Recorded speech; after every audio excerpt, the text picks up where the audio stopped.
ఈ గవర్నమెంట్ 5 ఏళ్ళు ఉండాలని మేము కోరుకుంటామండి. వీళ్ళ పూర్తి రంగు బయటపడుతుంది, వీళ్ళ శక్తి సామర్థ్యం వీళ్ళ తెలివితేటలన్నీ బయటపడుతుంది. అప్పుడు ఆటోమేటిక్గా బీఆర్ఎస్ బీఫామ్ తెలియడం ఎమ్మెల్యే అయిపోతుంది. అంత బ్రహ్మాండంగా అంత ఫ్లయింగ్ కలర్స్తో గెలుస్తాం, ఉండాలని మేము కోరుకుంటాం. కానీ ఎన్నికలకు ముందు కూడా నేను చాలా సందర్భాలు మా వాళ్ళకి చెప్పాను, నిజం కూడా మనం ఒకసారి ఓడిపోతే మంచిదా బీఆర్ఎస్, అప్పుడు తేడా తెలుస్తుంది. మళ్ళీ ఇమీడియట్గా బీఆర్ఎస్ గవర్నమెంట్ వస్తుంది నెక్స్ట్ టర్మ్లో. వస్తే మనం 20 ఏళ్ళు మంచిగా నిశ్చింతగా ఉంటాం, కదలకుండా అంత బాగుంటాము. ఇంకా ప్రజలకు తెలుస్తుంది కాబట్టి, మన వాల్యూ తెలుస్తుంది కాబట్టి అని నేను ఏమన్నా గాడిద ఉంటుంది కదా గుర్రం విలువ తెలిసింది అన్న ఆ సందర్భంలో. ఆ డిఫరెన్షియేషన్ తెలవాలి. గాడిద కాంగ్రెస్ ప్రభుత్వం నేను అట్లా అంటే నేను అనలేదనండి. ఆ 400 ఎకరాలను ఎట్టి పరిస్థితుల్లో, ఇది కేసీఆర్ గారి మాట, మా పార్టీ మాట. మా పార్టీ తరఫున మేము మాటిస్తున్నాం, 3 ఏళ్లలో మేము ఖచ్చితంగా మళ్ళీ ప్రభుత్వంలోకి వస్తున్నాం.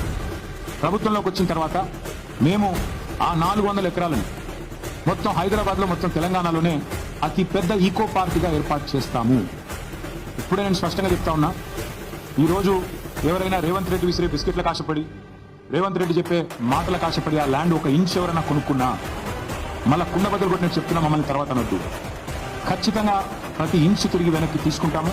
ఒక అద్భుతమైన ఈకో పార్క్, ఎట్లా అయితే ఒక సెంట్రల్ పార్క్ ఉంటుందో మన్హాటన్లో, ఆ స్థాయిలో ఒక అద్భుతమైన ఈకో పార్క్ను హైదరాబాద్ ప్రజలకు గిఫ్ట్గా అందిస్తాము. అటు సెంట్రల్ యూనివర్సిటీ విద్యార్థులకు ఆ గిఫ్ట్గా ఉంటుంది, హైదరాబాద్ ప్రజలకు కూడా ఇది ఒక గిఫ్ట్గా ఇస్తాము. ఇది మా కమిట్మెంట్, ఇది మా బాధ్యత.